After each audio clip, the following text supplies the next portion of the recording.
Bloody fucking hell, mate. I can't believe this shit. What happened there? Bro, I don't even know. I don't know. Oh, it's all good, mate. I don't stress. And I'm on emails with like Sam and Cash and the Defected team, and they're like, listen, we're about to go into the holiday break. Mm-hmm. We're going to push the release date back to Valentine's Day. You got to show me. Yeah. That's classic, man, yeah. Yeah. Right. I used to play the one back in the day, and other times you have that moment where you get the full trust of the audience, and you're like, damn, I can do no wrong now. I can literally drop anything, and they're going to fucking love it. And like my goal wasn't set out to like, I want to make $1 million on a record label, you know? I haven't made $1 million. Don't get me wrong. Nowhere near that. But 2020 happened, and this was like right at the beginning of a new management relationship. We had a big single signed to Toolroom, and then everything shut down. And I was like, no, woman. And that was one thing happening. My catering company just ended, and I lost all my money.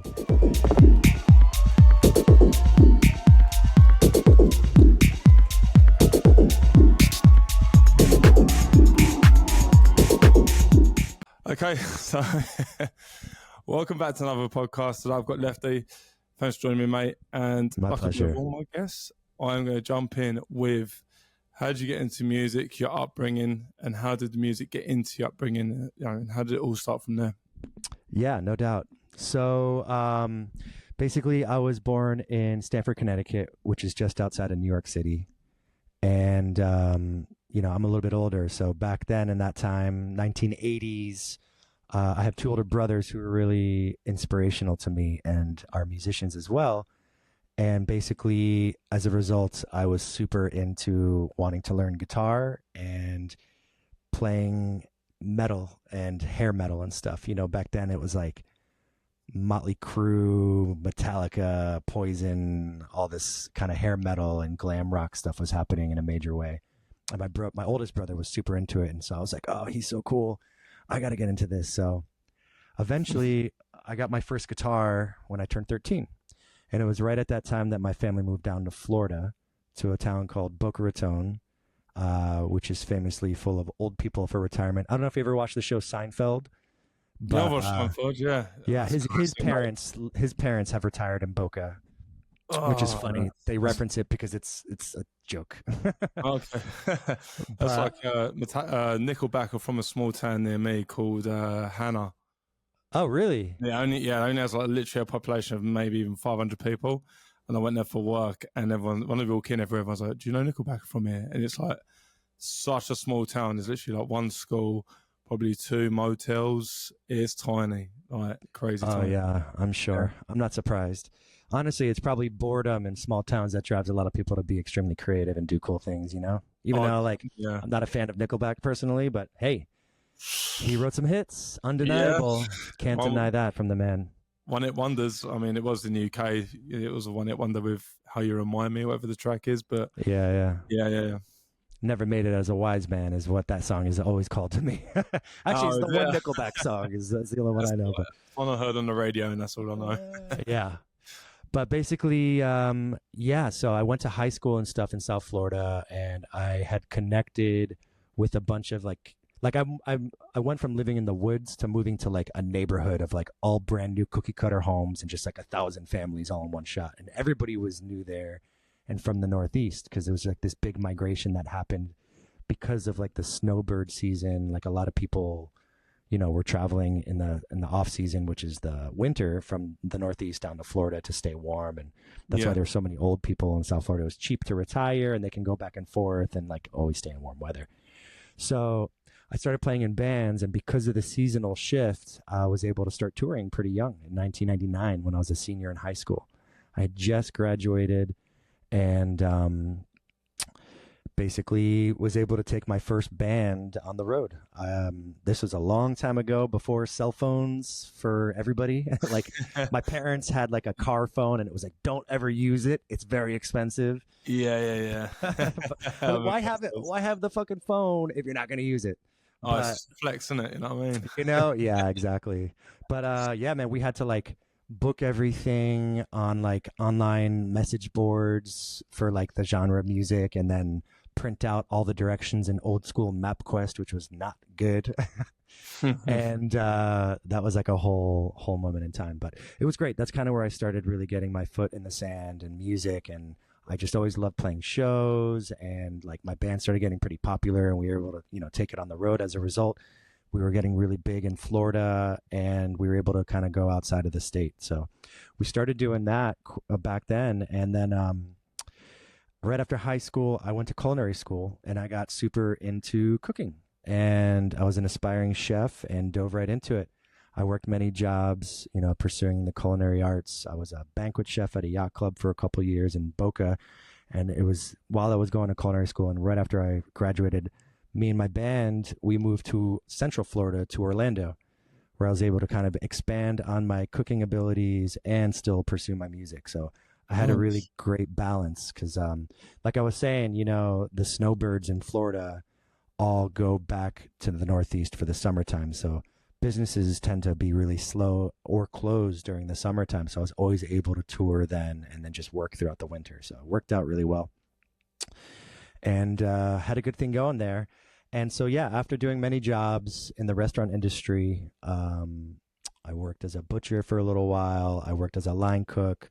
Eventually, I got a job as a sous chef at this one restaurant. And the executive chef and I became really good friends. And we started kind of making a splash in like the culinary scene in Orlando. Which is not near Disney. There's like a whole city of like downtown Orlando, which is actually like pretty metropolitan compared to the rest of Florida, which was always really cool. And I think I always wanted the city life, which is why I've been living in New York for 20 years now. Yeah. But this was kind of like the beginning of the end of that. So me and the executive chef and I we decided to quit the restaurant that we had really like turned around and made super nice and really elevated it. And we're like, man, we brought something really good here. We started getting a reputation in the local food and wine scene. Wine distributors were working with us and loved us. Winemakers would come to our restaurant and be like, these guys are insane. And I was very young. I was 21, 22 years old at the time. And I was like, oh, this is so cool. Like I'm hanging out with like a ton of 45, 50-year-olds, and they're all like smoking weed and having like, they're all chefs. Most winemakers like, and wine people are really good cooks or certified chefs, culinarians and all that. So you would hang with them, and they would have these like potluck dinners, and everybody's bringing like insane food. So that was really cool. But being really young in that scene is also not easy because they're all like, you don't know, you're not educated. And you're young. Great. I'm like, well, I'm here to learn, and I know quite a bit, and I got people to back me up. So I had really good support from some pretty highly regarded like wine purveyors and distributors that knew their food really well and knew their wines, and they were like, these guys are legit. So me and the sous chef left and started our own food service company, a catering company that was doing food and wine pairings, which was kind of a new thing at the time. The concept of like having a 9-course meal with a different glass of wine every course. Oh, I love that. I've done that with beer. Yeah, I did a beer one too with these guys, which was crazy. I'd never been so full of my life. I left like, oh my God. But we used to do, and it was a lot of fun. Like, you know, we would link up with the distributors or the wine shops. We started doing a lot of business with like wine stores that were like, we can't legally sell food here, but we had a catering license, so we could come in there and do the food. Yeah. So we planned the whole menu out with them and come do this thing. It was a really wonderful experience. Except my business partner, the former executive chef, was kind of a disaster and would get a little too into the wine. And don't get me wrong, I love to party, I love to drink. Yeah, he would just like get drunk, emotional, and very reactive, and that was a big problem. Eventually, eventually started really hurting our business, and we started losing opportunities because of him. And I finally just kind of drew the line. I said, you know what? Like, I can't do this anymore with you. You're becoming a huge disaster and liability for me. And I need to move on. I'm going to squash this and end it all right now. So that ended very poorly. We had a joint bank account because I was really young, 22. We put all our money in together into one bank account. I got all the business and tax stuff in my name, and I set everything up for us. And then that day that we kind of ended it, he really cleaned out the bank account. So I was left with nothing and had to totally rebuild my life. So it was that kind of turning point. I mean, everything kind of changed at once for me. Like, I was dating this girl, and we were living together, and she took the opportunity in her life to start experimenting with her sexuality during our relationship. So she started kind of having an affair, I guess, if you will, with this other woman. And that was one thing happening. My catering company just ended and I lost all my money. And then I got an opportunity to move down back to South Florida. So I was like, you know what? I'm going to end my band too and just totally fucking flatten everything out. And so that was the big reset for me, which is what brought me here essentially to New York. So wow. I moved back down south and I had nothing but a couple of contacts from my high school days from like 3 years earlier, people that I knew. And I was like, hey, let's hang out. I'm here. I'm going to be like working for my dad part-time. And, you know, what are we doing? At that point, I had already been into nightlife and stuff in Orlando. You know, we'd go out dancing a lot and I loved it. So like I was playing like punk and hardcore shows, touring with my band before I moved down south. And then we would go out to like nightclubs and go to like new wave, funk and soul parties, all this kind of stuff. And it was a lot of fun and I loved it. So when I moved back down south, I started going out in Miami a lot. Started going to these parties, and a friend of mine was like putting on this really big event down there that was a weekly party. And he's like, come on down anytime, bring anybody that you want. My band even played his event sometimes. He would have this, like, sometimes he would bring bands in because he liked bands, and rock music was really huge at the time. This was like 2004. Wow. Or 2004. So like on the radio then was like The Strokes, Jet, Franz Ferdinand, that kind of like rock revival moment was happening. And he would have parties that were like new wave, indie dance, some disco stuff, a lot of funk and soul still, a lot of 80s music. And it was just like really fun. There was a bunch of parties like that happening at that time in Miami. And, you know, I started bringing people to his party, and he's like, yo, anybody you want to bring, come on out. So I was down there. I didn't have too many contacts. I was resetting my life, and I was like, I'm just going to make a ton of friends and bring everybody out to this party. MySpace was thriving. So I was like, you know what? I was like, let me just start reaching out. I started meeting people at the club, and I was like, anytime you want to come out, I got you. You don't have to pay to get in. So I told him, I said, listen, I'll bring like 80 people to your party. He's like, if you can do that, you can have your own bottle in the VIP, and you can have your own, you know, guest list if you want. And so I started kind of being a promoter without realizing what it was, just to bring people there so that I could, like, you know, connect and hook everybody up. I just liked being like the connect, you know. It was fun for me, and everybody's stoked to see you when they go, oh, thank you so much. And we all go dancing and had a great time. We were partying. It was a lot of fun. And eventually he's like, listen, like, you've been here 1,000 times. Like, why don't you DJ? You want to DJ one of these nights? I was like, oh my God, I would love to. I know exactly what to play. I know what you play. He's like, you know everything we play here.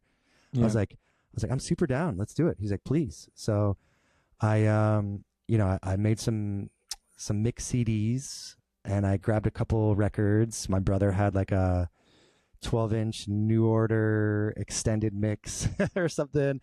I forget which track it was. And I was like, Monday, is it? Yeah, I think it was Blue Monday. Yeah, classic. And so I was like, I'm bringing that. I brought a couple records. I had like a bunch of different things in there, and like some James Brown 45s that my mom had. Nice. I played vinyl on my first set, not entirely, but I had no idea what I was doing. The first time I touched a CDJ was that night, and I was like, poof. I was like, I don't understand the Q button. I don't get any of this stuff. So it was a blast, though. I was hooked ever since, and I fell super in love with it, and I really, truly enjoyed it. So I started DJing then just randomly and couldn't get enough of it. So there was a big connection between this party and some parties in New York at the time, and so they would all kind of overlap because this guy was like the king of South Beach in Miami, and his party kept getting bigger and bigger and moving to bigger venues. At one point, there was like 2,000 capacity venue that had like all these themes. Like you would sit in like an airplane or like a school bus. They were all inside this huge warehouse. He had a skate ramp and all this stuff. It was really cool. That's cool, yeah.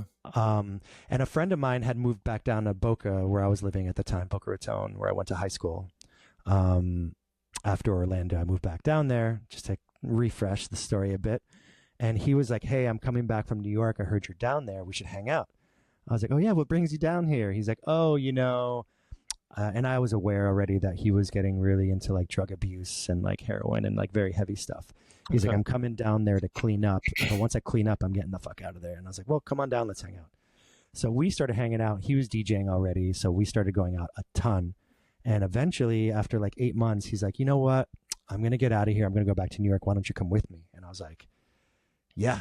I was like, I don't think I could see the rest of my life down here. I was trying to like get a restaurant going. My dad was really interested in starting a business down there, a restaurant with maybe some other investors. And we were looking at places. And that was kind of the idea for me moving back down south after my whole life collapsed.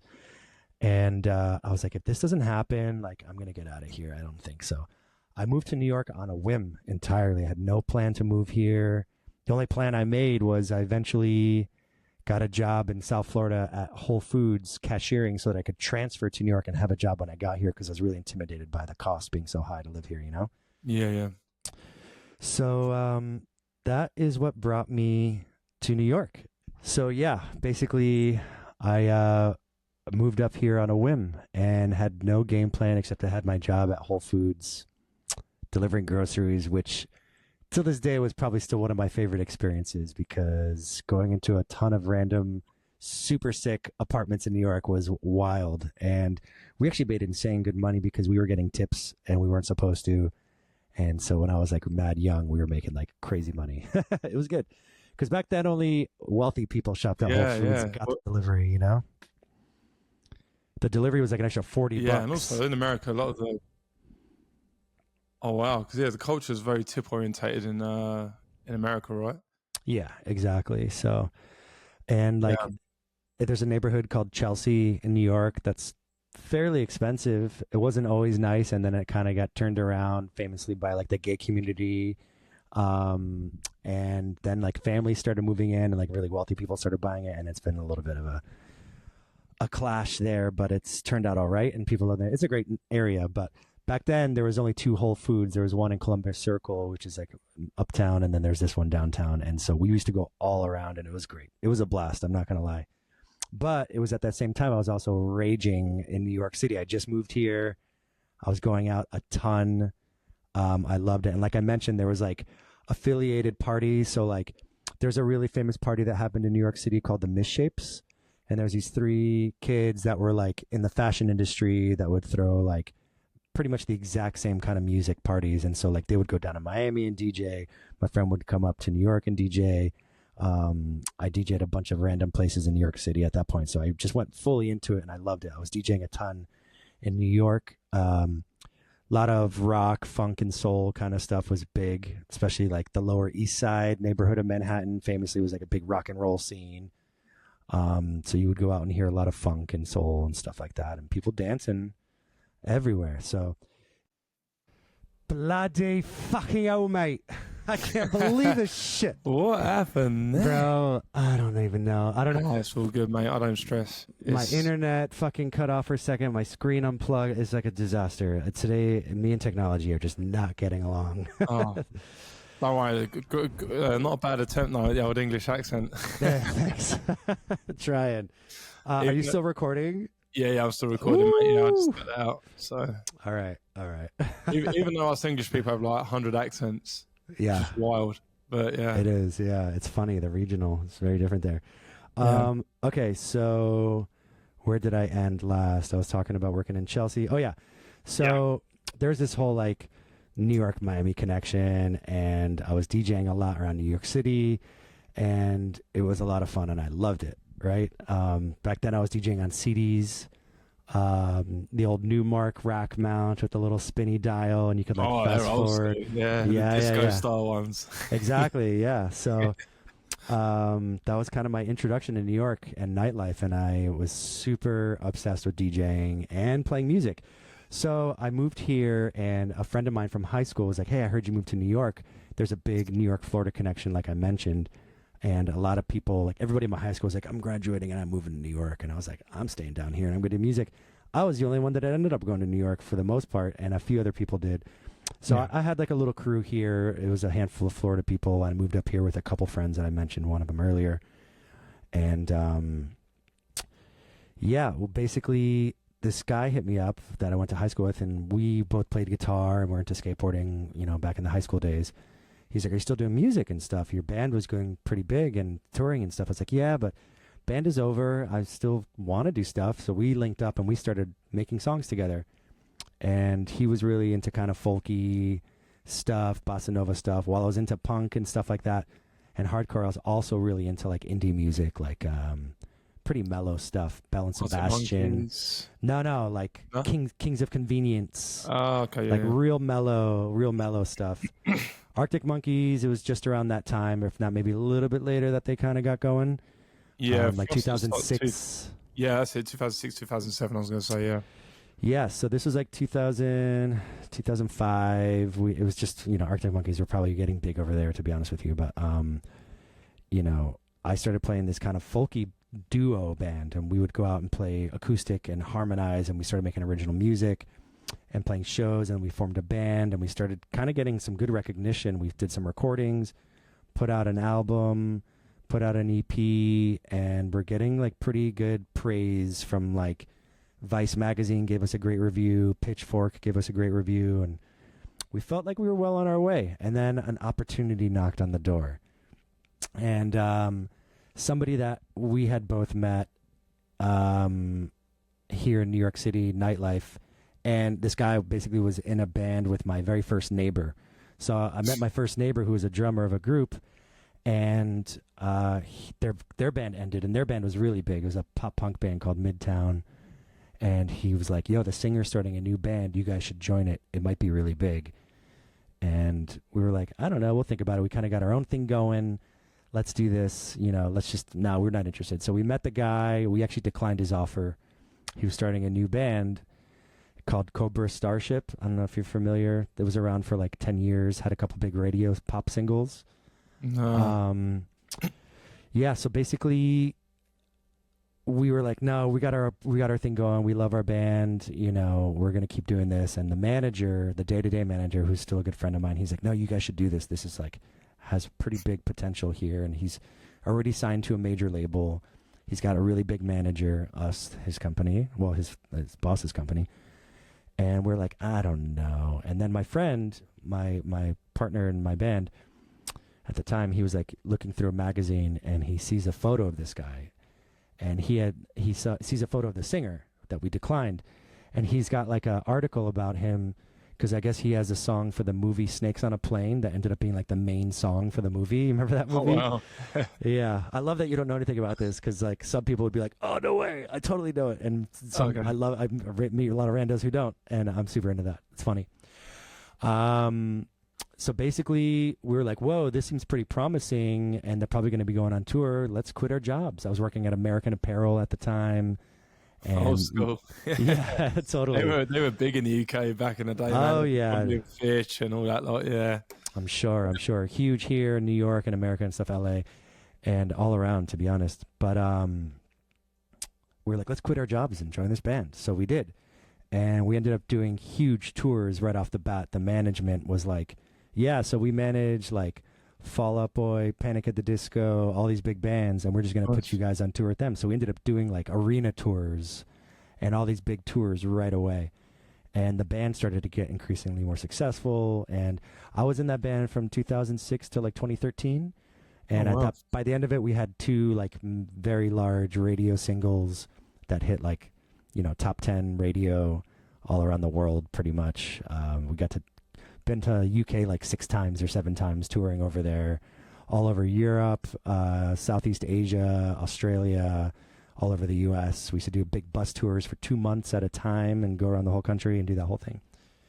So I was still really into DJing and playing music. So we actually started taking our DJ skills, because my friend also got into DJing, who I had the previous band with. We joined together.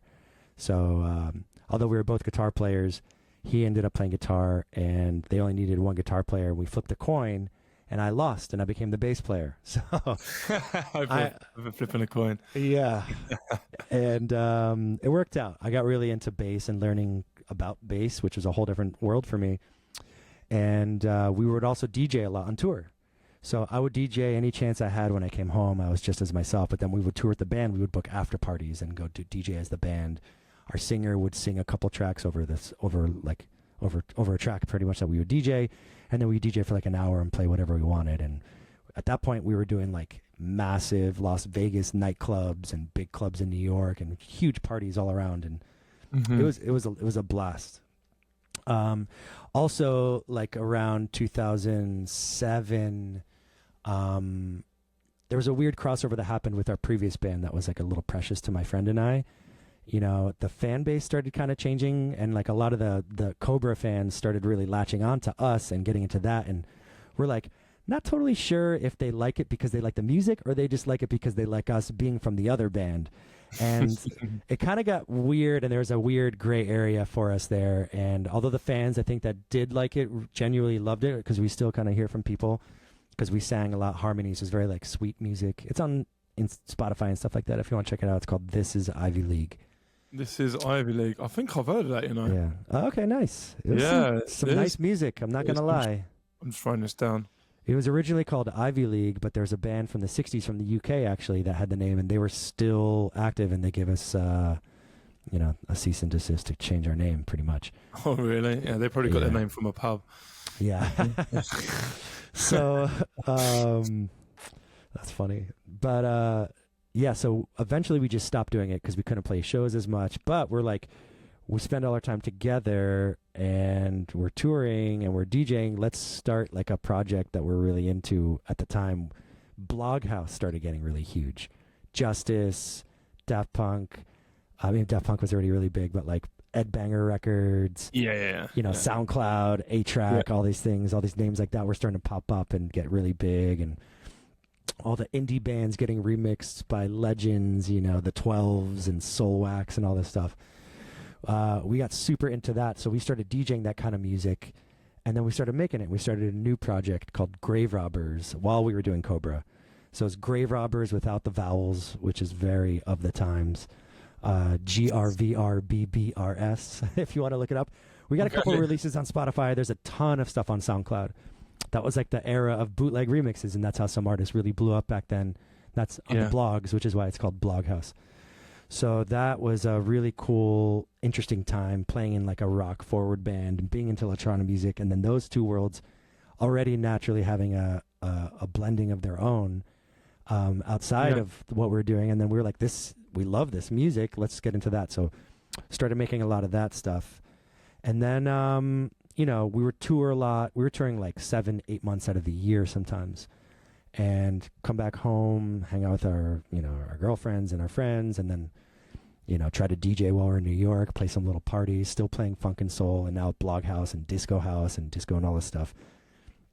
And it was around 2013, we parted ways from the band. The band took like an unannounced hiatus. It was really the singer's kind of band, and it was really his project. He was the only one really on any of the record deals and anything.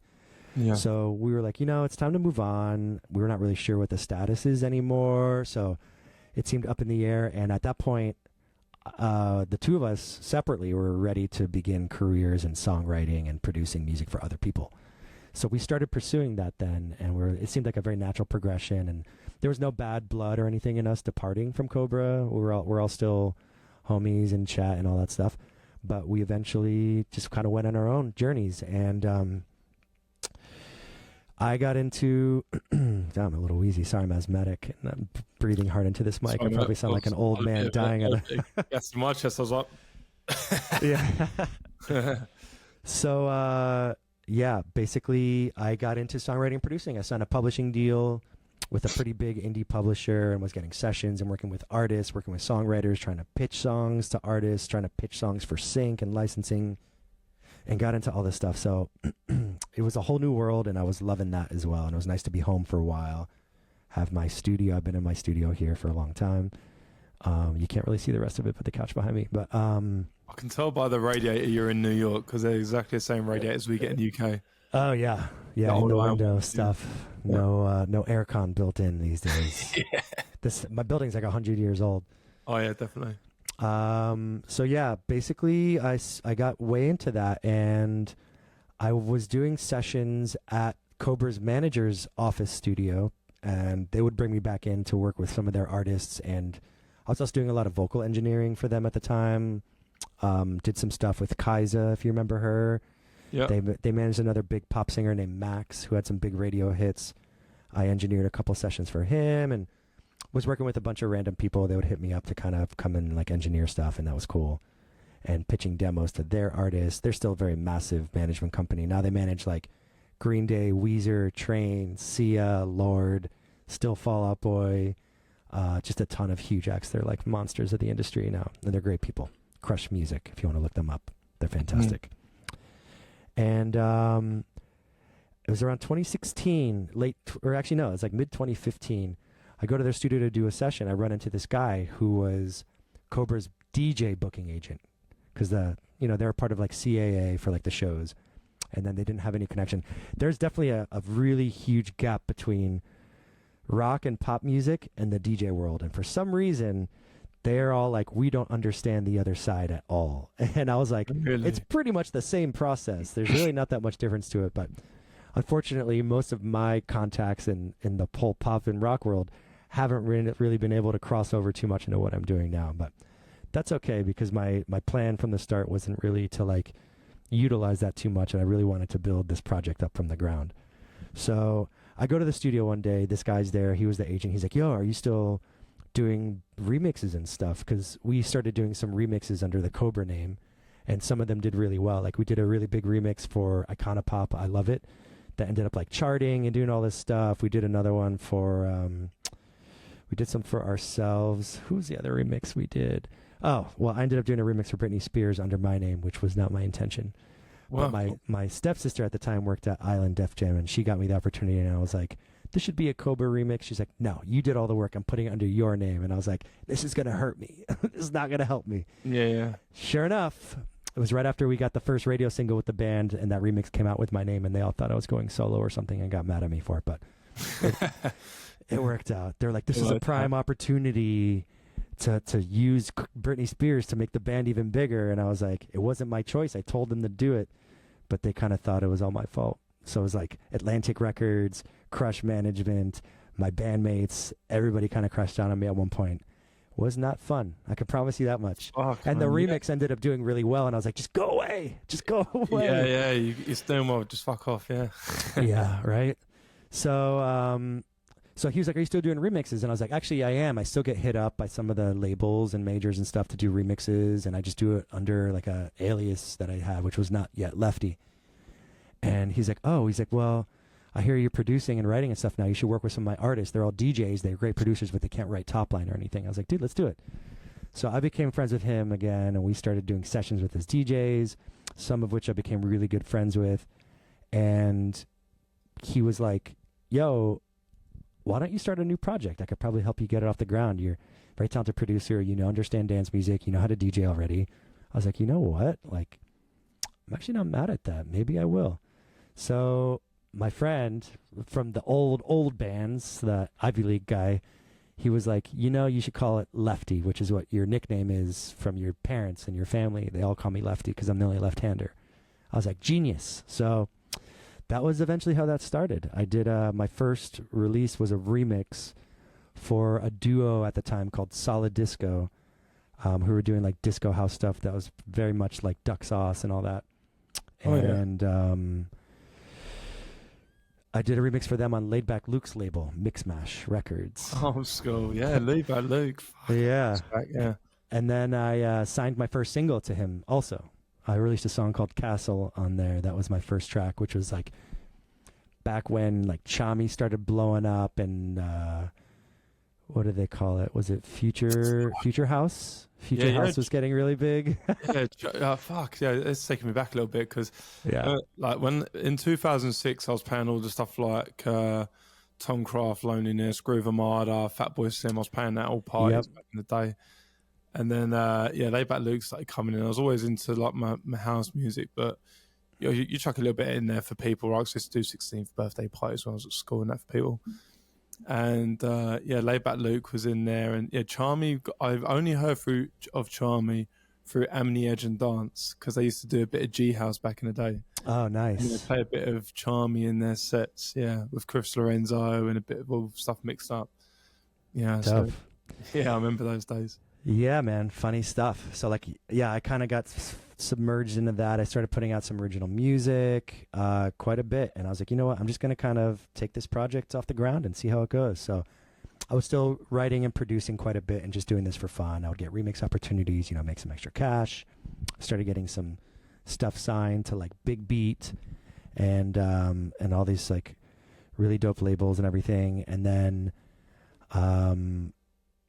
from there, I was like, you know what? Maybe it's time to actually start taking this more serious. I got some new managers that I was working with, and we started getting some stuff signed to Toolroom. Nice. And that was kind of the beginning. That was like, gosh, I want to say late 2018 or mid 2018 I signed, and I had this stuff. I signed a bunch of tracks. They signed like 2 or 3 records the first go at it, and I was getting put on the compilations, and that was really exciting. And then I parted ways from those managers, and I started working on some more stuff, and I was like, maybe it's time to actually do this, because honestly, when I was a songwriter and I was working with with this publisher, they were like, hey, I know you're writing a lot of stuff for sync pitching, but we are actually getting your music synced more than anything that you're giving us. So LEFTI stuff started getting put in movies and commercials because I had a really good sync team that was very direct contact. Like, there's one guy that really championed me, so he was able to plug me into a lot of places. I made some really good money doing that. But it's very hard and competitive if you don't have those direct contacts.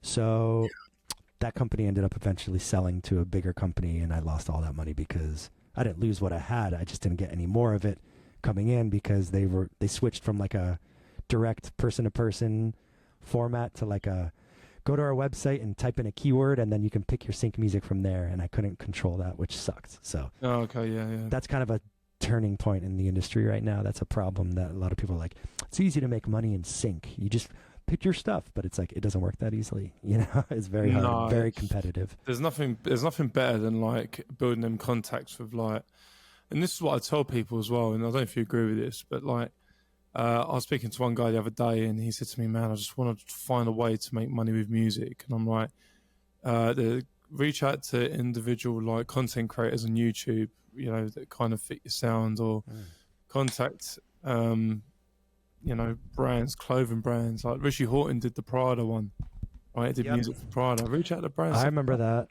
Yeah, and I was like, there's loads of people do that, right? And I said, reach out to people like that brands that you like, and say, look, if you make a commercial or an advert, make some music for them, and just say, I'll make this first one for free, but after that, I want, guaranteed 5 tracks I'll make you if you pay me X, Y, Z. And they're like, oh, I don't know. Yeah, it's hard, man. Everybody wants stuff for free these days, and I mean, a brand like Prada, I don't even know who to reach out to there, but like, they're going to grab the person they want, They got their eye on people, and they're like, let's see who we can get, because they got the money to get the bigger names. For sure, yeah. The commercial stuff, they're like, we want a song that sounds like this, but we don't want to pay for the big artists. We want to pay you like 1/8 of what we would give them. Yeah, exactly, yeah. So I don't even know the climate of the sync industry these days. I just kind of stopped paying attention to it. And if I land something by chance, then I'm super happy about it. It's like free money. That's exactly, you can't really have expectations there. It's very, very difficult and competitive. And there's so many people that make decisions about getting the final song that like it's very, very hard to get to that point. So if you do get there and you land a sync, congratulations. Enjoy it. What would you say would be like the best thing for like success now? Success is like, just it can be many different things for different people. Like, for me, when I released my tracks like 10 years ago, I got played by there's old like crap pixelated cameras on like the old first iPhone when I had my tracks played in clubs, and by Roger Sanchez, Steve Lawler, all these people. That was an achievement for me, and now I'm starting over again. It's like, I'm back to square one again. But that was an achievement. But for some people, they want to have they want to play Ibiza, they want to play EDC. Yeah. Stuff, right? So, I don't know, man. It's hard. It's very hard these days. And it's obviously things that DJs complain about. It's very saturated right now. 1 billion people started DJing during the pandemic, and they're able to thrive, especially here in New York City. That happened a lot. People are like, well, I started throwing parties with my friends, and then once things opened up, I was able to bring my 40 friends to events at clubs, and the promoters are like, great, you got it. So the DJ gigs started kind of getting smaller and smaller for guys like me who had been in the game for a long time already. I mean, I've been DJing in New York City for 20 years, but people only know me here as Lefty since like not that long ago, because I had a few years of doing it, not even that seriously. And I guess to pick up where I left back off, I was, signing stuff with Toolroom. I eventually signed a single with them featuring the legendary Ann Nesby, who's a famous vocalist, sang on some Frankie Knuckles records. She's got a lot of hits with a lot of people. Nice. And she's amazing. So they signed this record that I did with her called Rejuvenate. Still one of my favorite releases to this day, but 2020 happened, and this was like right at the beginning of a new management relationship. We had a big single signed to Toolroom, and then everything shut down, and I was like, no, are they still going to put it out? What's going on? So they did, and it came out during the pandemic, which got great support during all the live stream DJ sets, but no club play, no festivals, none of that. So would have been a great Ibiza summer for me, I think, if that actually happened at that time, but wasn't my time. So I was like trying to navigate it. I was like just starting to take my career more serious as Lefty. I was like, I'm going to stop working with artists and just focus on myself and put my energy there, because it's hard working with indie artists all the time. A lot of them don't understand the business, and when you start kind of asking for things that you rightfully deserve on the back end or the front end, it's got to be one or the other. Some people don't understand that. Like, I don't have money to pay you, but like, I can't give you that much percentage of my song. I'm like, I literally am singing on it in the choruses. I'm literally playing every instrument on it. I literally made, mixed, produced, and mastered the whole thing. And you don't think I deserve some stuff. So I started clashing with people like that. And I was like, I hate this experience. So fuck that. I'm like, I'm going to do this shit on my own now. I kind of think like I was speaking to Cash Only, and he was saying self-releasing, I think he thinks is like the way forward now, because you just cut out the middleman and all the bullshit most of the time. Yeah, he does. Out there that are decent for sure, but if you're dealing with, like you said earlier, everyone wants everything for free. It's kind of like, well, I might as well self-release it then on Bandcamp or DistroKid or something like that, Yeah, it's possible. I mean, you need to have an audience that'll support the music to actually make that worth it. For sure, I think a lot of people see value in other record labels because some record labels have a big audience of their own, so you get instant exposure. The really big labels, Defected, Toolroom, like they have people watching them, following the playlists, following the social media, and they'll hear a new artist and be like, oh, sick, let's check it out. And you just get so much instant exposure, and affiliation is very important for DJs. Some people don't think so, but some people also feel like it is incredibly important.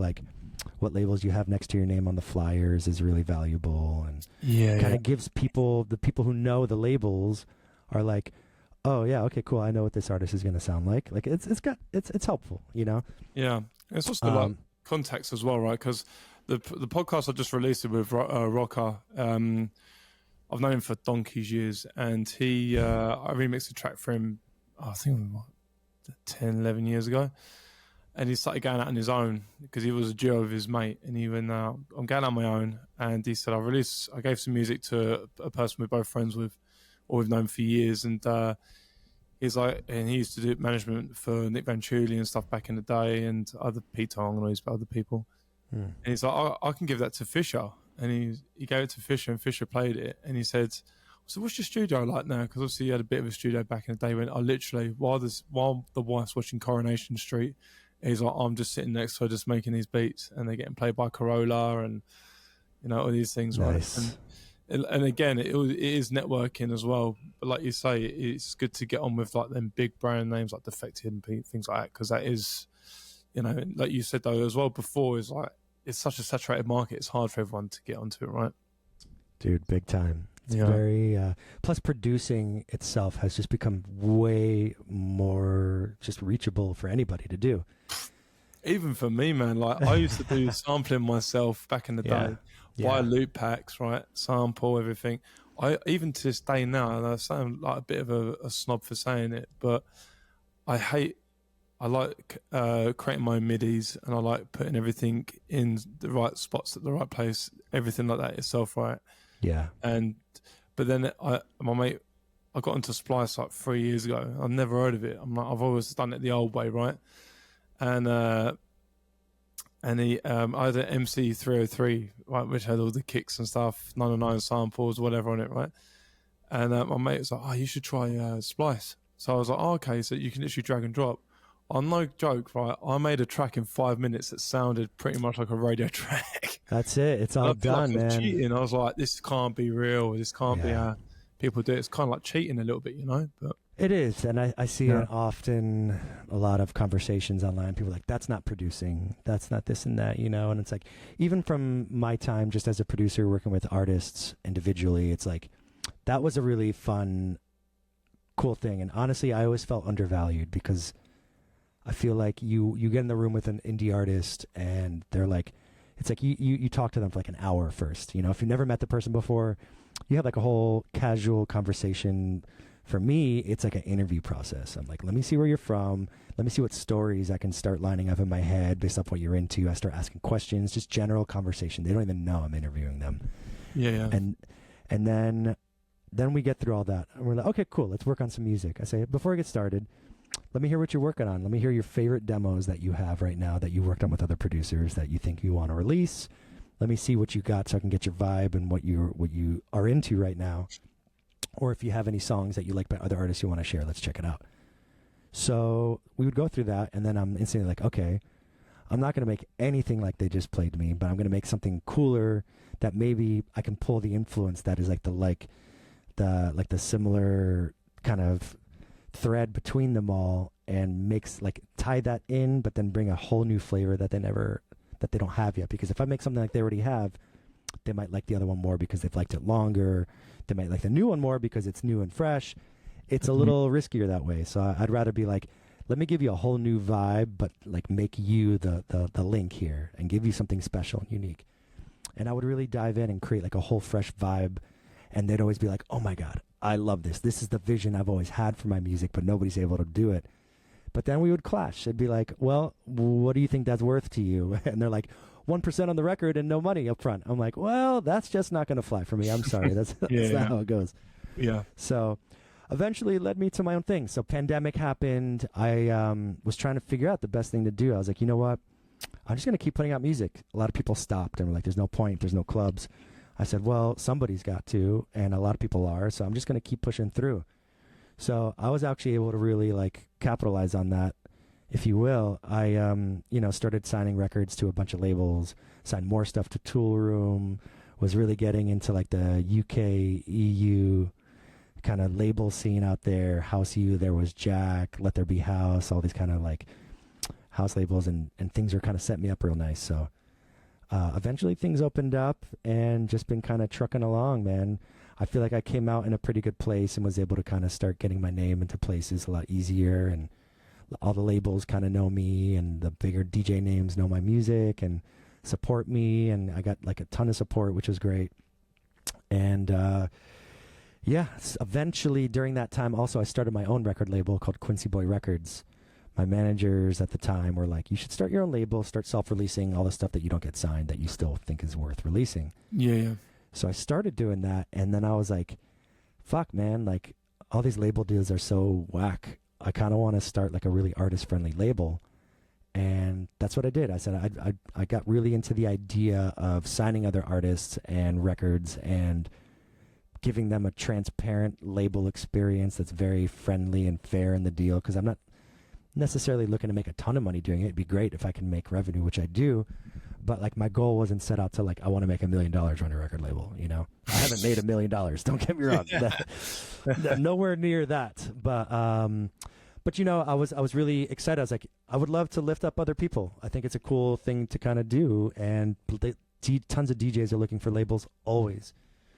So I started getting really into that and putting out my friends. As soon as I started kind of doing it, people latched on and want to be involved, and it kind of hasn't stopped. I get tons of demos all the time, and people like the label. We started doing label parties. I started self-releasing. I started releasing other people, and always still releasing on other labels. I like releasing on other labels still too. Like I know the value in self-releasing is there, but like I still see value in releasing on other labels, even if I'm not going to make a lot of money doing it. My music at this point for me is like, you know, I feel like it's my business card. It's not my revenue stream.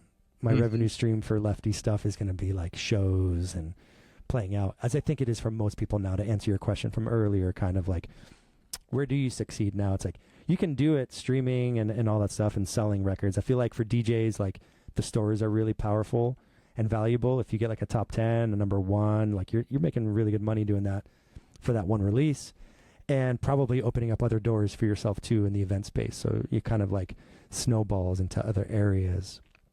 And that's been my focus, just trying to get out and play out more. Like, I love DJing still.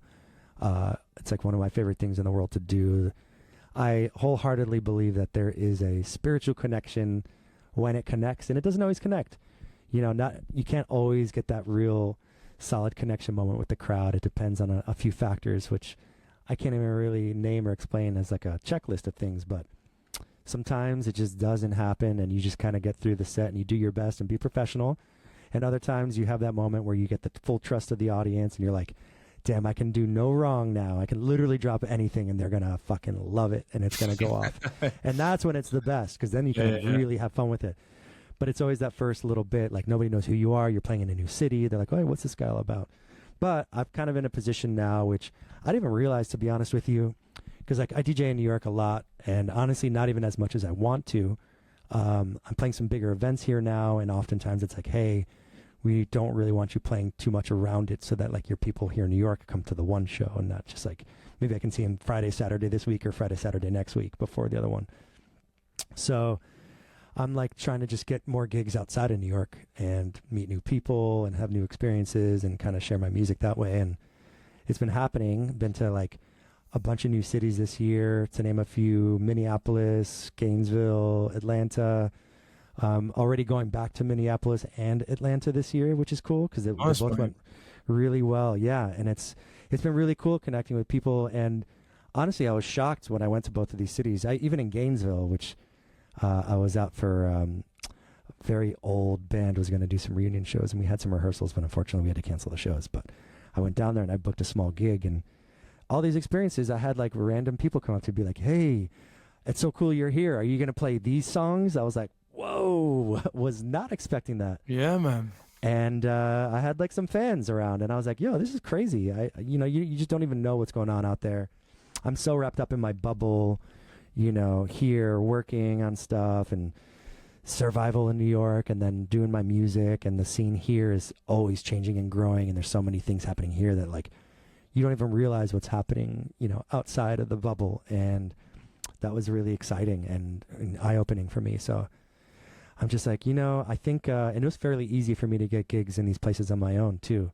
It would be nice if I had like an agent situation, but I don't know sometimes if that would hold me back right now, because I'm like still pretty early on, where I'm not going to get like fees that are going to be valuable to an agent, but I'm able to get myself into places pretty easily from like the underground promoters. They're like, oh yeah, love Lefty, come on down, but like, here's the arrangement we can do. And I'm like, listen, first time going to a new market, I'm down to come out there and like, check it out. Not make a ton of money doing it, but like, I don't want to do it for free. I don't want to just break even. I want like all my expenses covered, and it would be nice to make a little money.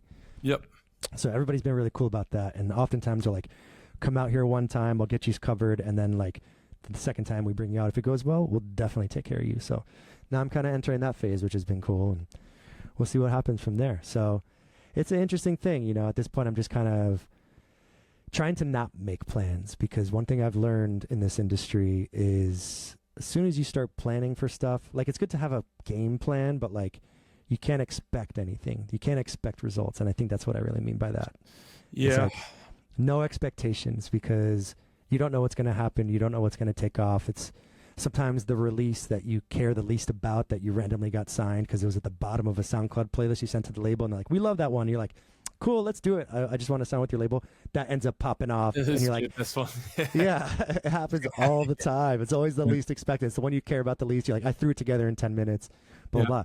So let me actually bring that in full circle here, pretty much to how we got connected, talking about Cash Only, Sam Divine. I've been cruising along in my music journey over the years, and last year was a pretty tough year for me, to be honest with you. I was like, I've gone through a few management scenarios. Sometimes I feel like I'm not like making the traction that I want to be making. I'm not in the places that I feel like I want to be with my career. And you kind of reach this point of like, maybe it's just time to not take it as serious and do that, whatever. So I was ready to actually call it quits last year and end it all and just say, you know what, maybe this shit ain't happening for me. At this point, I hit 10 years of this project today. Although like I didn't really start taking it too serious until like 2018, 2019. I was like, maybe I just need to like start planning for the rest of my life. Like I'm getting older. I need to like have a real game plan here and get my life on track and not try to like get so bummed out about things not happening for my music the way I wanted them to. It gets really emotionally tough or mentally tough sometimes, I should say. Yeah, man. Yeah, definitely. So, it's like, what the fuck do I do and figure that out. And so I was like, what can I do to just keep things rolling? Like I had gigs booked and everything still. And I was like, I'm just going to stop making new original music and let me just make a bunch of bootlegs for my sets so I can play familiar stuff. And with the explosion of house music and popularity with like the general population, the shows were changing a little bit too. And it's like the masses now love house music. It's very popular, but depending on where you're playing, it's a different audience. Some people want the deep underground. Some people think they want the deep underground, but really want stuff they know. Like John Summit stuff, yeah. Yeah, I can honestly say I've never played one John Summit record. But I respect his music, but I've not played any of his music. Yeah, likewise. I think he's super talented, and good for him for the empire he's built is highly impressive, and he's obviously a very intelligent guy and a very talented producer. But I started doing kind of the obvious thing, which is what a lot of people are doing now also, is like making bootlegs. It's like take an acapella people are going to know, make an instrumental that sounds like me and my flavor, bring the two together so I can seamlessly put it into my set. And then they'll be like, okay, cool, here's another song coming in. And then the acapella hits and they're like, oh, fuck yeah, we know this, but it sounds like him. This is cool and unique. So that's the whole point of doing that, obvious, just to lay it out. So I made the Deep Inside bootleg. I made a few, actually. The first one I made was B, which was Steve Angelo and Laidback Luke. You got to show me. Yeah. That's classic, man, yeah. Yeah. So, right. I used to play the one back in the day in New York, and I was like, oh, I love that record. I'm just gonna take the acapella, and I had it. So I threw it in this instrumental that I literally put together in like an hour. Splice stuff. I made a bass line, original bass line, some original stuff in there, but a lot of like splice drum loops and stuff like that. Just to make an edit for the live set, I wasn't like setting out to make a fucking sick bootleg to try to release. And I made B. I ran a promo on B, and it went to Sam Divine, and she started playing the B bootleg out a ton. And I was like, started getting tagged and stuff. I was like, oh shit. I was like, no way, that's so sick. She's playing it at Ushuaia and all these things. And yeah, right. And then Cash Only DMs me. He's like, yo, is this your track? And I was like, yeah, thanks so much for supporting it with Sam. What's going on? He's like, dude, she loves it. She's been playing it out a ton. Wanted to know if you got anything for the label. I was like, oh my God, I never thought that opportunity would come to me this way. So at this point, I had made the Deep Inside bootleg, and I ran a promo on it, and Sam Divine actually had declined the promo, or whoever runs her in flight, if somebody else goes through it for her, they declined it. And I was like, that's cool. She's playing B still. I got support. That's amazing. I'm totally content with that. But then Cash Only's like, yo, send us a playlist or something. So I was like, I definitely got some stuff for you guys. Yeah. So I made a playlist, and I snuck in Deep Inside bootleg again at the very bottom. I'm like, let me just try it out. And maybe it wasn't her going through the in-flight, but somebody else turned it down, and she might love this. Yeah. Sent it out. Sure enough, she loved it, and she started playing it everywhere. Tomorrowland. She opened with it at Tomorrowland. She was playing it all over Ibiza, all over the UK, all over the world. Just getting tagged in a billion videos. I was like, this is insane. And he's like, we want to put this out. We're going to get the sample cleared. Yeah. Let's do this. So this was super exciting. I was like, wow, I was literally about to quit 3 months ago. Now I got Sam Divine, distributed, DVINE Sounds through Defected Records. Like, this is crazy. I couldn't believe it. And I was like, this is my cue to keep going. So I got really motivated, of course, and, started making a ton of new material. And she was ripping it all summer. And I was like, this is nuts. How are we going to get this cleared? And this is kind of a funny story. So the acapella I had was from the Louis Vega kind of version of Hard Drive, Deep Inside, but it's a Barbara Tucker sample. And when I got the Defected sample clearance form, I was like, I got to do the right thing, I think, here, because it's the Barbara Tucker vocal. I should put that down. So I put Barbara Tucker, sample from Barbara Tucker, Beautiful People. Send it out. I send it out. They're like, okay, we're going to try and get this cleared. There's a whole bunch of publishing and songwriters on here because the producers and everybody had their cut of the publishing. And they're like, there's probably seven publishers we got to contact. So we start contacting people. We didn't get some answers. We got some answers. It's going very slowly. At this point, it's almost December. And they're like, we're going to keep trying, mate. We want to get this out in January. We're working on it. We're working on it. Finally, one of the publishers was like, you know what? I reckon. Oh, that's Australian. Fuck. All right. Close enough. Yeah, where I'm from, it sounds British. Yeah. They're like, I reckon this is the Louis Vega sample actually, and not the Barbara Tucker sample. And I was like, okay. They're like, it'd be much easier to clear through Louis Vega and just have one person. And so I was like, you know what? I was like, I'm sure there's an arrangement there because that song was so big. So I tried to do the right thing, I felt like, and it came back around. And so we got it cleared through Louis Vega because technically it's a different, it was his master, and he owns all the publishing to that song. So we got it cleared on December 23rd. He finally got back, right before Christmas Eve. And I'm on emails with Sam and Cash and the Defected team, and they're like, listen, we're about to go into the holiday break. Mm-hmm. We're going to push the release date back to Valentine's Day, February 14th. And as soon as January 6th hits and everything reopens, we're going pedal to the metal, and we're going to get this all, through the door here. So I'm so eager. Holidays didn't even matter to me. I'm ready to just get to January, get this release going. I couldn't believe it. I was super hyped on it. I also had just signed a release. So Claptone also started playing it a ton. Oh, nice. He got it through the promo, and I ended up signing a record to his label as a result, which came out in March. So a lot of great things come from that bootleg, which is wild. I think I was just right at the beginning of oh, everybody's making bootlegs now, and everybody wants to play bootlegs because house music became so popular. You need some of the familiar stuff that's unique. Timing was just on my side for that release. And January 6th rolls around. I'm up at 4:30 in the morning every day doing emails with all these people, getting all the contracts, the publishing clearance, everything sorted out. And finally we get it all done and buttoned up within a week and a half, and we're scheduled for release. And that's how that release came together, which is what eventually brought us together via Cash, which was cool. So, and now that's not too far from where we're at right now. We're in May. That was back in February. I got a real exciting kind of bunch of releases lined up. I had a release recently on Don't Blink's label, Low Ceiling, talking to them about more stuff, talking to DVINE about more stuff, and I just had a remix for Lenny Kravitz come out officially through Sony and BMG and all that.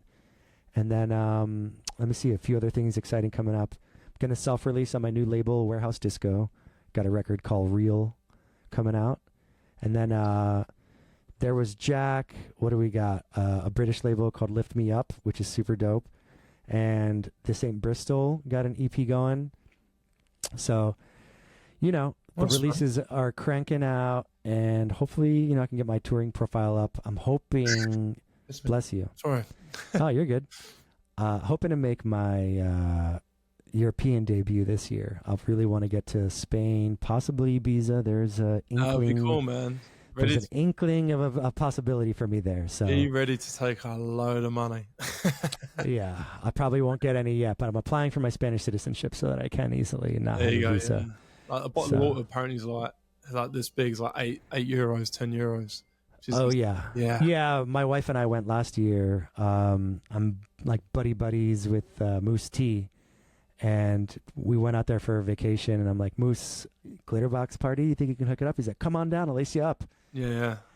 And it was funny because we get there and we're like, hey, let's just grab a drink at the bar before we go find him and go backstage and all that. And we're like, yeah, like two vodka or 2 tequila sodas or whatever. And they're like 50 euros. They're like 70 euros or something, 60 euros. I was like, what? I was like, dude, no fucking way.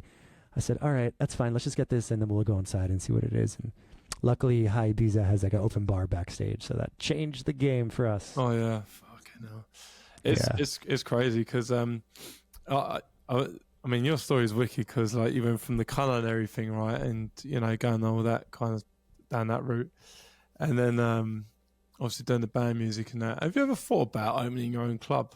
Because like you know how the bar works, you know how the culinary, like the, you know what I mean, like the because bars is a science, isn't it? There's a you know science to it, and then obviously you got the contacts in music, and New York is pumping. So like I thought. You know, that's a great question. Nobody's ever asked me that, and I do think about it all the time. It is intimidating because there is a ton of competition here. There are a lot of clubs and venues, and there's also like a lot of huge shows every weekend. I mean, there's like 3 or 4 venues easily that are like 5,000 capacity and higher that are selling out every weekend. So it seems like a lot of the smaller venues are starting to get hurt, but like I want to open up a club for sure. I would love to one day. Sick, man, yeah. Get a dope system. I want to do like all mirrors. Oh, that'd be cool, yeah. And make it kind of like swanky and nice, just but like bar, yeah. really good music, yeah. And make it like a really fun little party spot, like crushed red velvet furniture, mirrors everywhere, like pretty lush and like glammy. Yeah, I like that kind of vibe. I've been to one like that in the UK in Kent, just outside London there, and that was cool. Man, it had like beds all around, and then like it was nice, groovy and shit. People just like lay there and chill, but it was really minimal kind of music. But going to what you said there about with regards to how can I put it, like stressfulness of like releasing music, making music. When I had that rocker on, and the same for me now. I'm starting to get past it. My own sort of bullshit in my head is like he said. He was always making music for other people to fit the labels. And he said, now I'm making music that I enjoy. Yeah. And then find labels that suit my sound. He says, a lot of people are trying to make music now to fit in with the trends and this, that, and the other. And I've only just come out of that own bullshit in my head. And it's taken me almost probably 5 years to do that. But now I'm like, I'm actually just going to make shit that I like. And then someone will probably figure it out and find it and, you know, go from there. Yeah, it's a tough thing, right? Like that's totally the way, right? I think labels want to sign artists that are just true to themselves anyway. And when they like an artist, they want to support the artist for the artist being like who they are, not necessarily making something to fit their mold and their sound. Which is funny you mention it because I wasn't going to mention this, but I think it's worth mentioning. I feel like that happened to me with Toolroom because when I first, all my stuff that I signed with Toolroom was very, my sound has definitely changed over the years. It was definitely way more disco forward, new disco. My very early stuff was even like indie dance, and I was doing disco house along with it. But like the indie dance stuff would do really well on Spotify. The house stuff I was doing wouldn't, but I still did it because I really enjoyed it. And eventually I connected with like Toolroom, who were signing like really funky stuff from me. And they were not funky at all yet. They are very funky now, but back then they were like full, like 2017, 2018 Toolroom is like dark, loud, you know, and all that stuff. And it was great, and I loved it. And my sound kind of started going more toward that now, and I feel like I struggle now to even sign records with them because I don't sound like the stuff that they signed from before, and I probably probably feels more like I'm trying to fit their mold, and they're like, no, this isn't the Lefty we know. So I don't really know what they're thinking, but it's okay because I'm obviously doing other things too, and would definitely love to get more stuff with them, but we'll see when the time is right. But I think like staying true to who you are, making stuff that you like is the way to do it. You know, like I definitely focus a lot. I always get inspired when I DJ or go see another DJ, and I'll hear a song and I'll be like, sometimes you even just see the reaction of a song. You're like, I got to make something like that. Yeah. My version of it, you know? Yeah. Like some people like you, it's okay. Yeah. Some people you see like recording or Shazamming and stuff. Like, I don't want to Shazam anything at a gig. I don't want to play the songs that you playing, But if I record something, it's because I'm like, want a little bit of inspiration next time in the studio, check my voice note, I'll be like, okay, what did I like about this groove when I was like drunk at the club and all this stuff? Being like, feeling, I need this recording so I can reference this later. And I'll take it and I'll be like, all right, let me see if there's an idea here, and just go from there. And sometimes it's really inspiring and sometimes it's not at all. But I think like, you know, pulling inspiration is one thing and like deliberately ripping something off is totally different. But yeah, man, inspiration strikes all the time. And I often make stuff at this point. I make a lot of stuff that I just think will sound like me, but work better on the dance floor. Like I'm not making music for Spotify at all. I'm really just focusing on the live experience, and the DJ culture supports it. You know, like the underground labels want the stuff that's going to perform there well and get played by other DJs and work so that they get the content and you can see the crowd reactions and all these things. It kind of works together. It's a different way to look at it. So at this point, like I've taken some turns. I really wanted to push forward like my warehousey sound and go more into that lane. Like I want to DJ those places more. So I started kind of changing my sound to fit that a little more. But, you know, Lefty's kind of got this reputation now, and like I got some vocal stuff. So I got a good mix. And now I'm like, you know what? Like I don't want to hold myself back from doing anything that I want to do. If I make a song that's a little more vocally and like a little lighter disco house, classic house forward, if I can make it maybe fit in the warehouse vibe a little bit, I'll try and get that and make it give a little more juice. And then I'll make something super dark and dronier for the 5 a.m. ketamine crowd, you know, and get into that. And I love doing both. You know, I just played a disco party 2 nights ago. I have a monthly like warehouse event that's a way darker stuff that I do with my friends, and just doing different things, man. You got to I think like at the end of the day, it comes down to confidence, right? If you do something that you're doing that you believe in and comes from the heart, you're kind of presenting it with full confidence because it comes from a real place. And I think that gives other people confidence to accept it and be like, okay, this is good. Like, I see what's happening here. I don't know if that makes sense or not, but like, yeah, I understand what you're saying. Yeah. I think like when you essentially sell it with confidence, and I don't mean like selling it, like putting on a show. I think like, I think people can feel it when it's genuine. And I think that goes a long way. And, you know, it has to translate in your music that comes out. It has to translate in your sets. It has to translate in your social media and all these things. And I fucking hate social media, just to put that out there, but that's it's part of the game now. It is. I hate it. And to be honest with you, I put up a video, and I've been testing different videos of me making a song, right? Because back in the day, drum and bass is obviously a big, huge thing in the UK. It was when I grew up. And a lot of the vocals that we got were from movie sets. A lot of the big DJs, like if you listen to a lot of the big drum and bass DJs like DJ Hazard and Heist and Brocky and people like that, when they made all the tracks from back in the day, they used movie quotes. So I put a movie quote in a song, Samuel Jackson, and says, "Say what again, motherfucker? I double dare you, motherfucker." I used that in the song, and I added, you know, and it dropped. And I put the video out. I didn't want to. I said to my wife, I was like, I really don't want to put this out. She's like, just try it and see if it actually gets any sort of, you can tell like what people want to see then. So I did it, and it's one of my most viewed videos ever. She's like, you should put us producing videos. I went, I ain't produced for like 5-6 years. I haven't released a track since 2018. Oh, sorry, 16 or 17 maybe. And I said, I haven't been producing much. I probably can't even remember half the stuff I've done, etc., etc. She's like, you know, just get on it. People probably will like it. You're dating yourself too much. And I was like, oh, do you know what? So I put that video out. It's one of my most viewed videos. And then even just me talking about like, oh, these are the tracks that I've been playing back in the day, and everyone's like, fucking hell, that's a banger, blah blah blah blah blah. So they were quite well. But then I guess people want to see more like genuine you as a person. Do you know what I mean? And I think, you know, a lot of people don't want to show that because they're scared of like showing their true self. But then I'm like, they liked what I did when I did the music video. So it's kind of, you know, like the producing thing. Yeah, man. I think like you just got to make friends with everybody. And it's like a lot of the people, like I feel like I don't have fans. And I know this sounds really cheesy and stupid. And people like Ariana Grande and shit say this, which is not right because they just have huge fans, right? Yeah. Tons of them.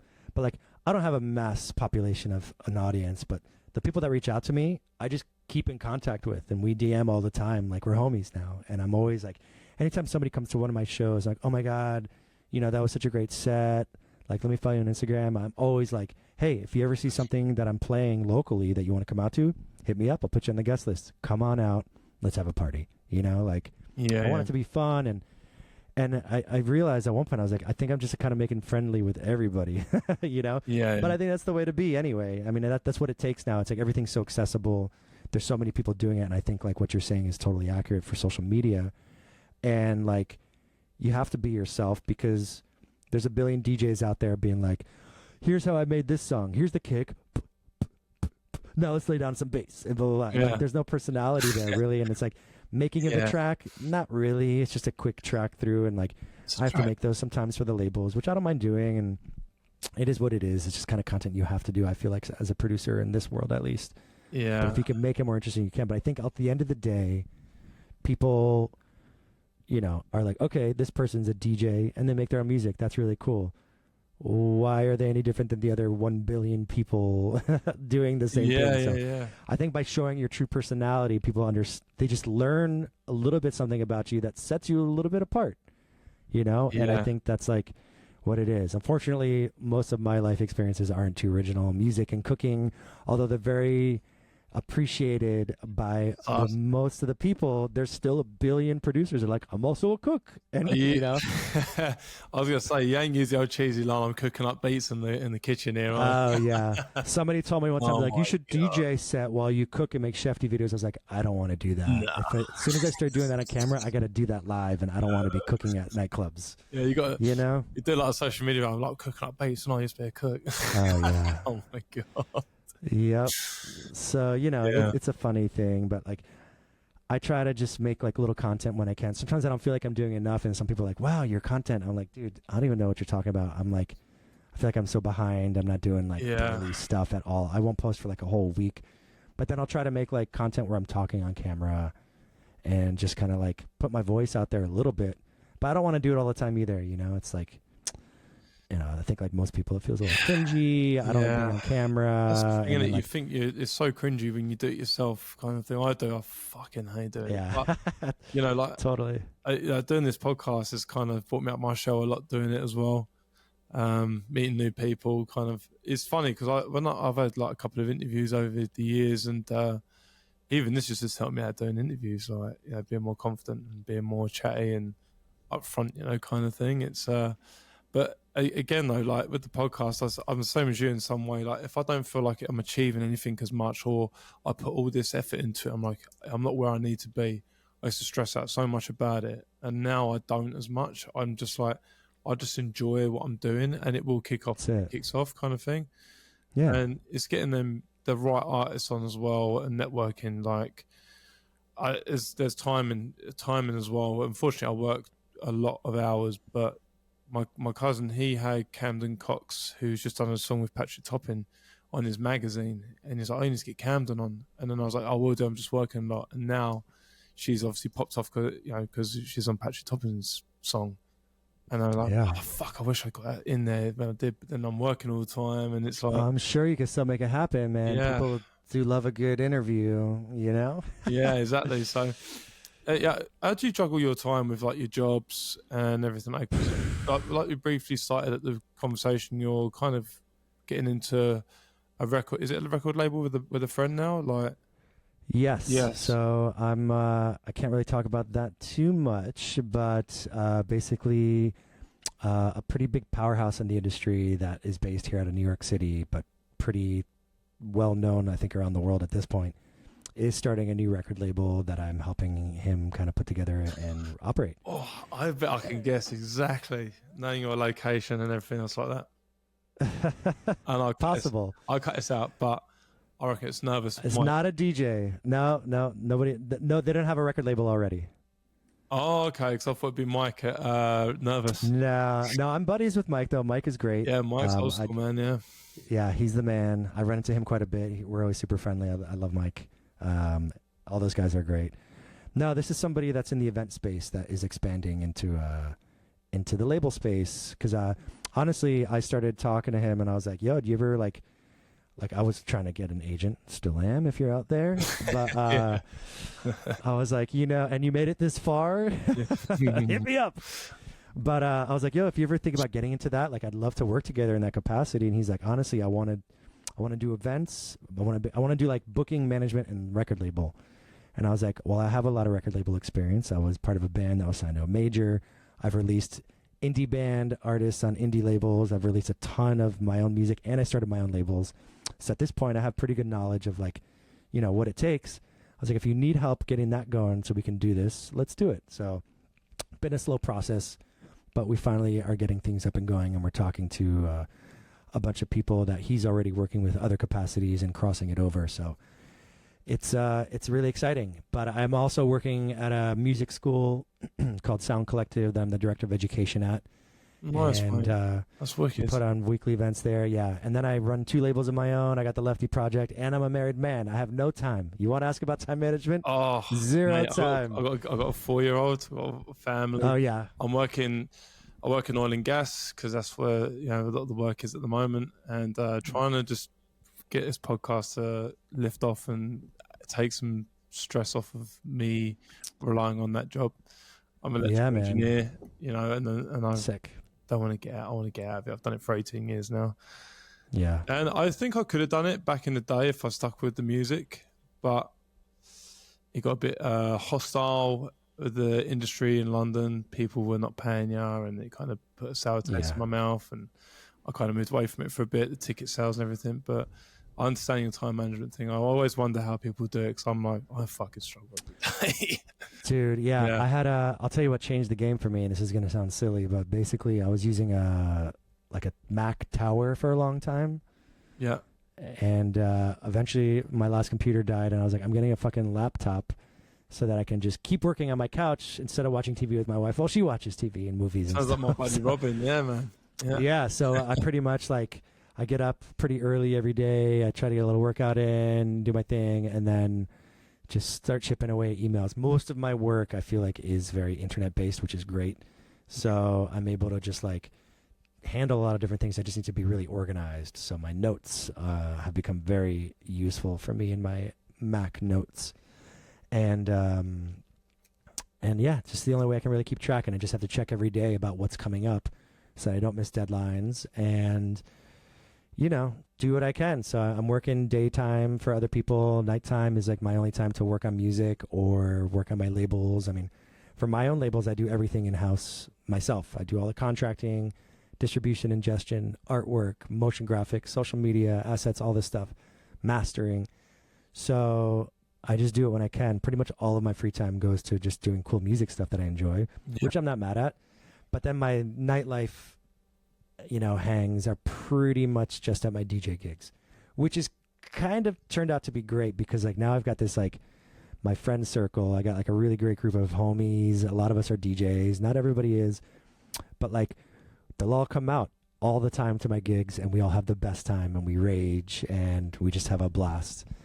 And I don't get to play in New York as much as I would like to, like I was saying, as I'm doing bigger events now. So yeah, it's kind of more of a special occasion, and I go out sometimes to other events, but not as much as I'd like. And honestly, 20 years of nightlife in New York City, I pulled it back a little bit, especially since I'm working so much right now. But I think once things kind of start to simmer down with my workflow and I have a little more free time and I can afford to sleep in on the weekends, I'll probably start going out a little bit more, or I'll just start DJing more. And then that's kind of my outing. I mean, I love going out. I love meeting people.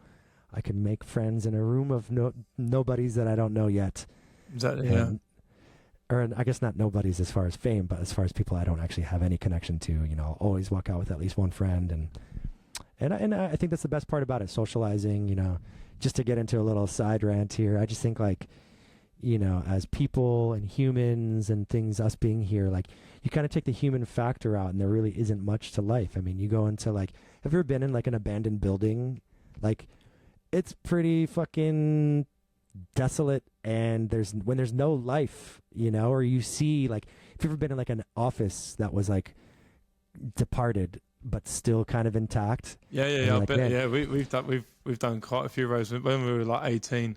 We used to take over like this old bus depot where there's buses still in there, but they're all like rusty and everything. And dude, that's it. Yeah, you can kind of see like, man, there was a previous life here, but like without the humans, man, there ain't shit. You know, if you go to like, you can go to New York City and without anybody in it, it doesn't fucking matter. It's just land and water and empty buildings. Yeah, like we used to do we had the old bomb forts here, like from Second World War in the UK. And they're massive concrete forts, huge, and we used to just at the top where the guns were, put the DJ booth up, the decks and everything, and then everyone would just be running around and just chilling in this fort, right? So it's it's wild. So I think about that a lot, and I'm just like, dude, we need each other, man. I mean, it's funny because then it's like everybody's just on their own little mission in life, right? And then it's like where you connect and where you meet, and I think the importance of meeting people sometimes is like to be noted. And it's like, hey, you'll meet somebody in these random occasions and you're like, we're here for a reason, like let's figure it out. And I think there's something great about that. So I big fan of socializing, and the whole nightlife scene in general is great. So I'm looking forward to expanding on that. And to be honest with you, hopefully my touring career will eventually get me in more places and new places so I can meet new people and just have new experiences there. And that's all I'm really looking forward to right now, is going to new cities, getting to play for new crowds. It's like when I played in Minneapolis in January, like they were like, wow, you brought like Ibiza here. We don't normally get that. And I was like, really? Because the guy brought me in because I'm a house DJ, but like, but it's usually like heavier bass house stuff. But they fucking loved it, and they were going off and already going back, and I was like, that's great. Like I thought this would have just been like another one-off for you guys that was chill, and they were like, unique experience. And then I ended up making a bunch of friends. I had a bunch of fans there too, which was cool. And just always surprised, Do you know what baffles me? And I've had this chat with an Australian guy I had on called Barbuto. He lived in Texas for 14 years. I feel like in America, it is way more friendlier and a way more welcoming kind of opportunity for everyone to get involved in something like DJing and producing.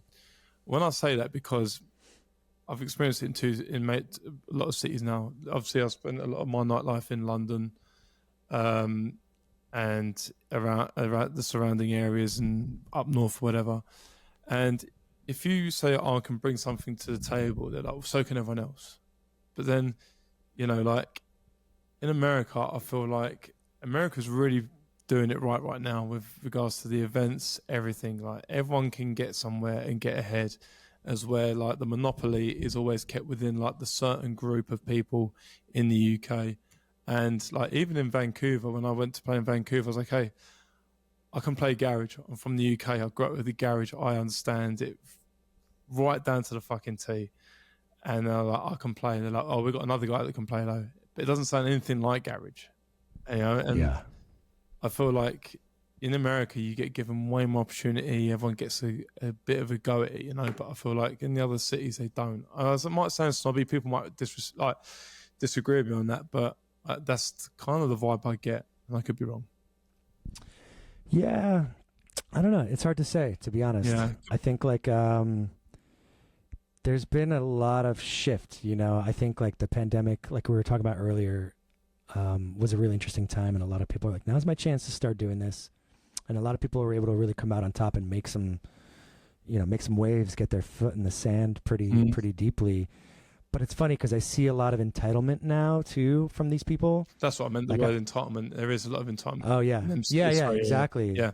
And you'll see people complaining about stuff and like on social media, and I'm like, dude, you've only been doing this for like 2 or 3 years. Is it, man? What are you complaining about? If you're complaining now, you're gonna have a long run. It's gonna be brutal for you. But I think some people, they just don't understand now because we're also in the world where somebody can rise to the top really quick. Oh yeah. So I think a lot of people have that expectation and don't realize the legwork it takes. And I see all the content. People are like, often you'll see somebody that looks like they have overnight success, but fact of the matter is they probably like 8 or 10 years into it already, and now they're finally hitting it. But it looks to you and to most people like they're just breaking in out of nowhere. Yeah, like Shermanology. They've been going at it for like 20 years, and are only starting getting recognized a lot more now. Wow, yeah, crazy.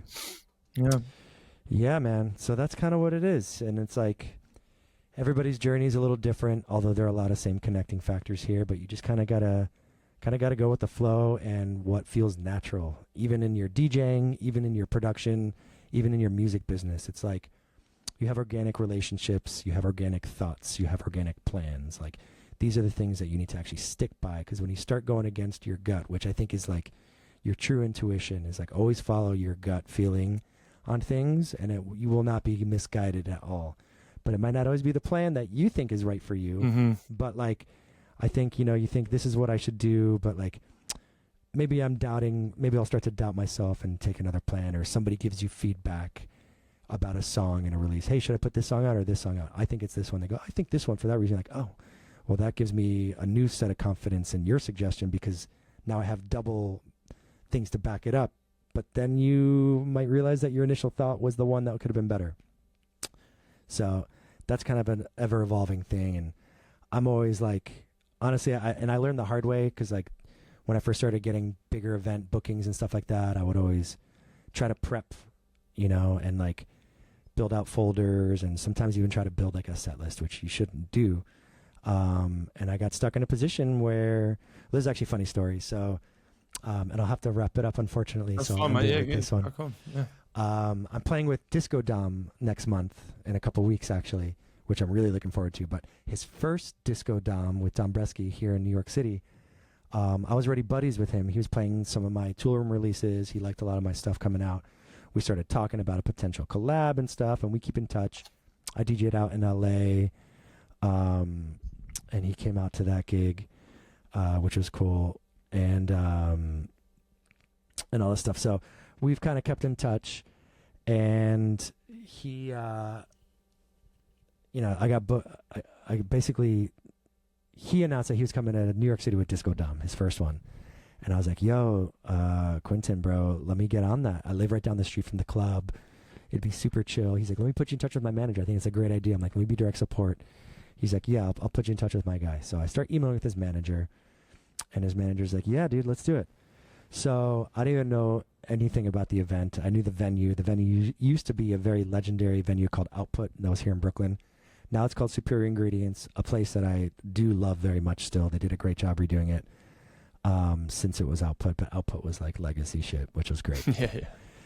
So I'm pumped. I'm playing Disco Dom, and I prep a fucking sick, like, glitter box disco party. Nice. And his manager's like, one rule, don't play any of the classic disco hits. And at that point, when he first started, he was doing like very obvious disco stuff, which is great. People loved it. He'd play like YMCA and, I Will Survive and shit, whatever. Some early Michael Jackson stuff. It was good though. It was like, it's what people wanted. It worked. It worked instantly. Yeah. Obviously, look where he's at with it now. So I'm like, I'm going to play like all cool, like underground, non-familiar disco that people are going to dance to and love it. Like they're going to have a great time. So 10 minutes before my set, I'm really nervous. It's fucking packed in there. It's like a 800 cap terrace, beautiful open air, the glass ceiling's open and stuff. I'm like, great, I can't wait. I'm going to go crush this. He DMs me. He's like, Lefty, I'm going to be there in like half an hour. I'm sorry I'm going to miss some of your set. I'm late. I really want to see you play. I'm like, oh, dude, no worries, man. Get here when you get here. I'll be on. He's like, well, we never talked about the music. I was like, what do you mean? I was like, I talked to your manager. He told me like not to play the hits and stuff. He's like, well, what are you going to play? I was like, I was going to play disco. He's like, well, you can't play disco. I'm playing disco. And I was like, yeah, but like you're playing like really well-known disco. I was going to play like just some groovy stuff to get people dancing and stuff. He's like, well, he's like, I think you should play funky house. And I was like, all right. I was like, I'm not going to tell him no, No. I think because like he comes from like house world and tech house and stuff, because he was pretty heavy for a little while, that he kind of wanted the disco moment to just be his, right? And I didn't really understand that. Yeah.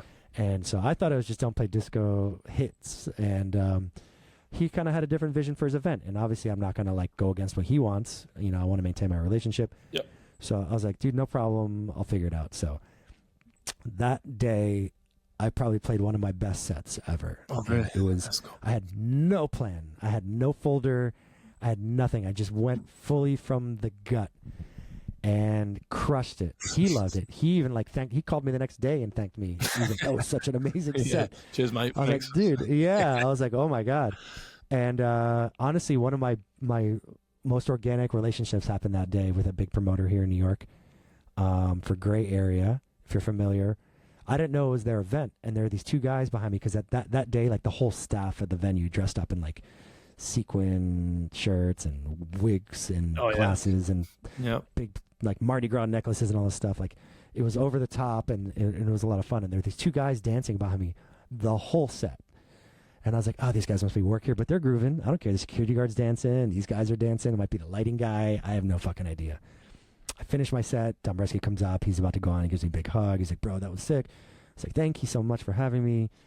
I walk off the stage. I turn around. This guy comes up to me. He's like, bro. He's like, that was unbelievable. He's like, you're such a fucking sick DJ. I was like, yo, thank you so much. It's nice to meet you. I'm like, do you work here? He's like, no. He's like, this is my party. I'm like, what do you mean? You're the promoter?